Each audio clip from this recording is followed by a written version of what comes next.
시편 37편은 하나님 또 주님을 신뢰하라는 큰 주제를 가지고 있습니다. 특별히 불의한 세상을 살아가는 성도들에게 주시는 위로와 권면의 말씀이기도 합니다. 최근에 우리나라의 모습을 이렇게 살펴보고 있노라면 왜 그렇게 악인들이 잘 되는 모습이 있는지, 또 그런 악인들의 잘 되는 모습을 보면서 괴롭기도 하고 화가 나기도 하는 그런 때를 우리가 살아가고 있지요.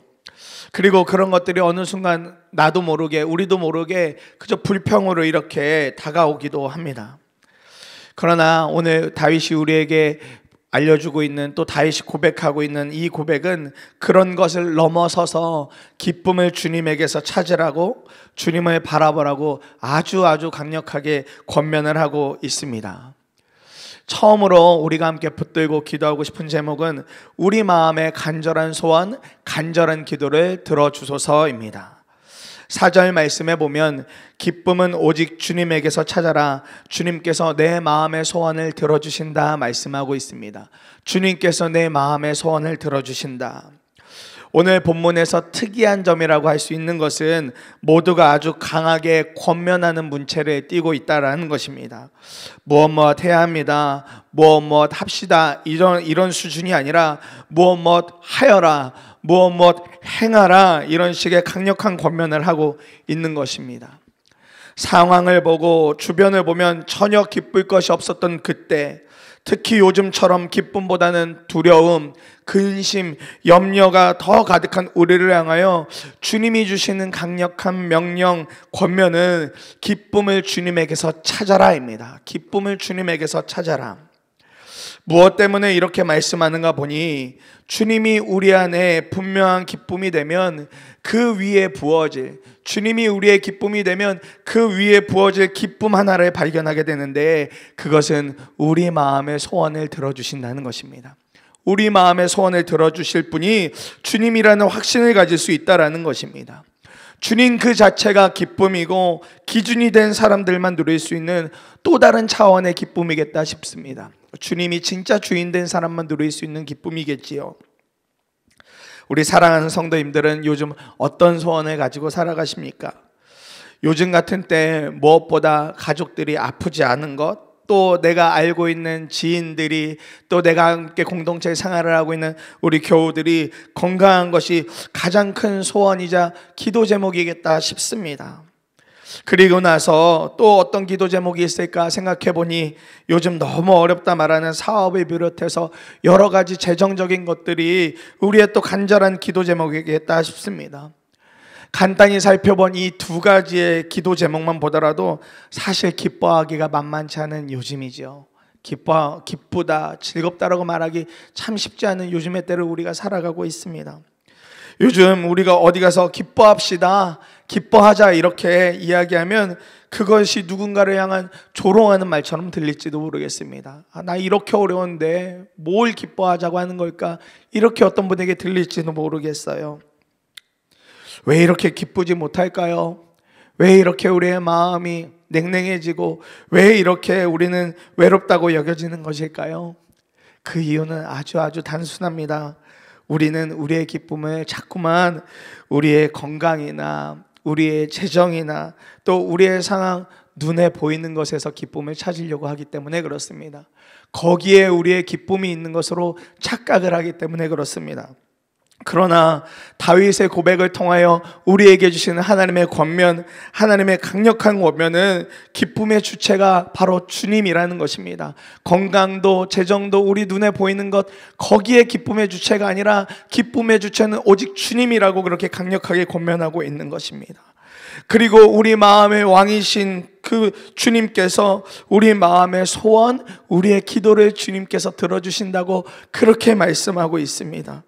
주님이 기쁨이 되어진 사람만 약속으로 붙들 수 있는 정말 대단한 기쁨이며 또 다른 차원의 기쁨인 것이죠.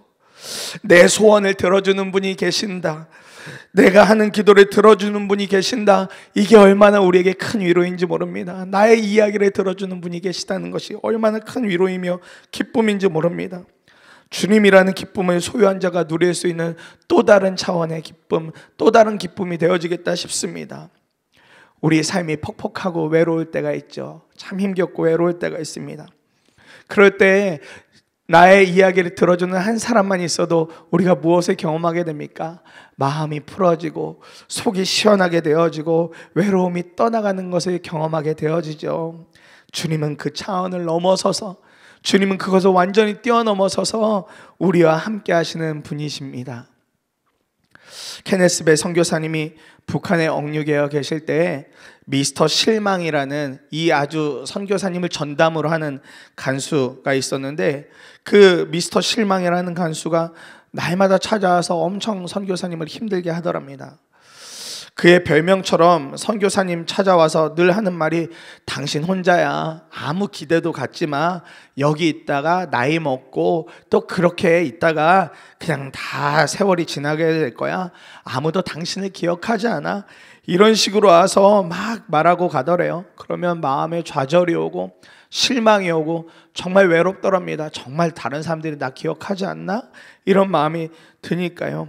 그래도 그 안에서 붙들 수 있는 게 다른 거 없더랍니다. 혼자 개인적인 시간이 주어질 때마다 그 절망적인 순간에도 끝까지 예배하고 하나님 말씀 읽는 것을 놓지 않았는데, 어느 날 하나님의 명확한 말씀이 하나 붙잡히고 들리시더래요. 잊지 않았다. 내가 너를 잊지 않았다. 이렇게 말이죠. 그런데 그런 음성을 들었다고 해서 바뀌는 상황은 아무것도 없더래요. 그런 음성을 들었으면 빨리 일이 진행되어져서 억류되어진 것에서 자유로워져야 될 터인데, 그런 상황은 아무것도 없더랍니다. 그럴 때마다 너무 좌절이 되고 도대체 무엇을 잊지 않았다는 건지 너무나 힘이 드셨대요.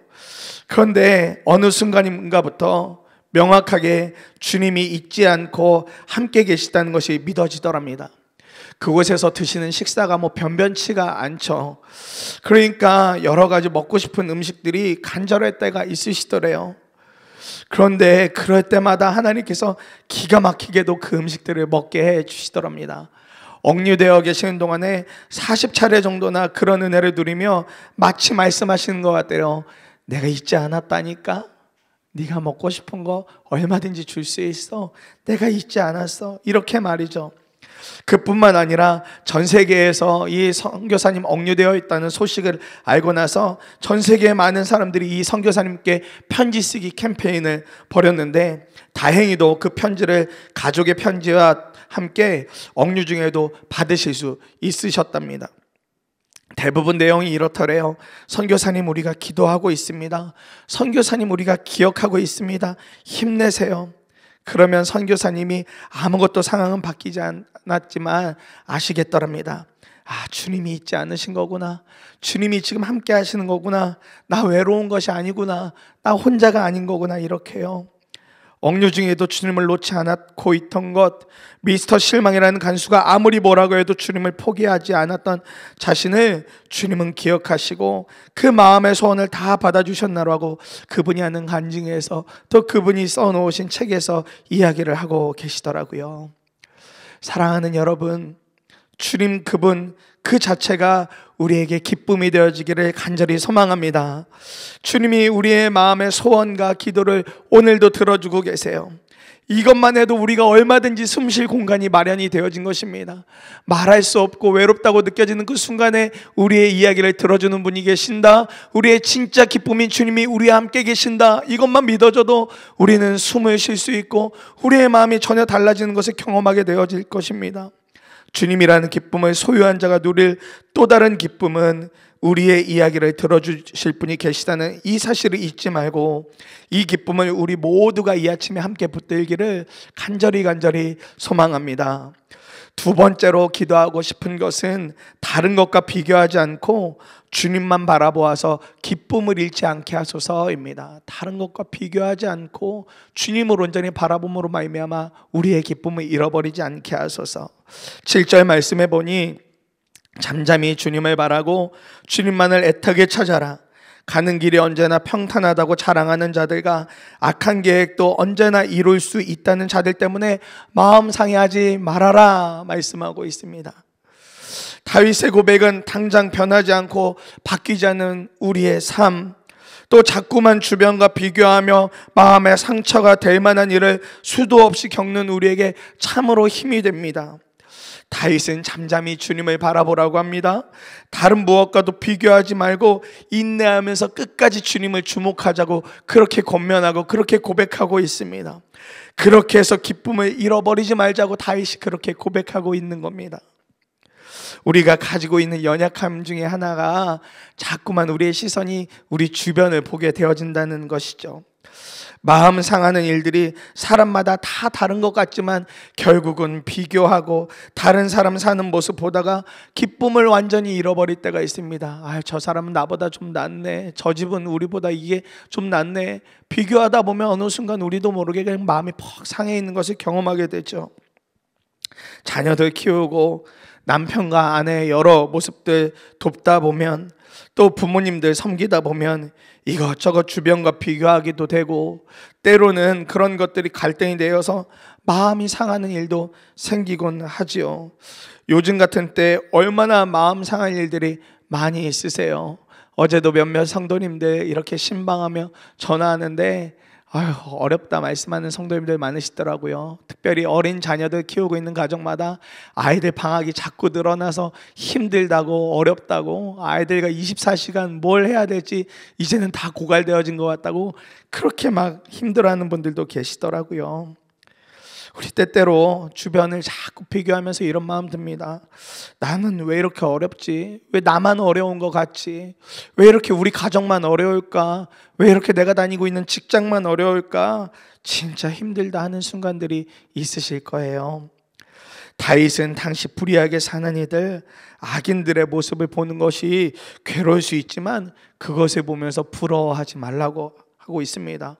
그런 거 보면서 다른 사람과 보면서 부러워할 필요도 없고 그것 때문에 불평할 필요도 없다는 것을 분명하게 고백하려고 이 시편 37편을 기록했습니다. 이것을 우리 삶에 그대로 적용해 본다면 악인의 형통한 삶이든 나 외에 다른 사람의 형통한 삶이든 비교하지 않고 주님을 바라보면서 사는 것이 가장 큰 기쁨임을 알려주고 있는 것입니다. 비교하지 않고 주님을 바라볼 수 있다는 것, 그것이 우리 삶에 있어서 가장 큰 기쁨인 것이죠. 주님을 바라보아서 기쁨을 잃어버리지 않는 것이 정말 우리 삶 속에서 너무나도 중요한 믿음이겠다 싶습니다. 최근에 코로나19로 인하여서 대두된 이단이 있죠. 며칠 전에 그 대표라는 분이 나와서 기자회견 하는데 저 개인적으로는 정말 크게 마음이 상할 뻔했습니다.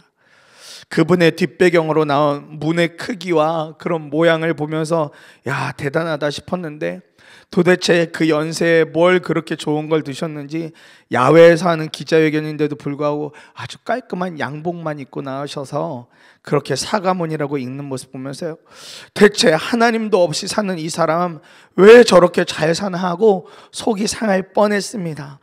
그런데 이내 그 모습이 하나도 부럽지가 않았습니다.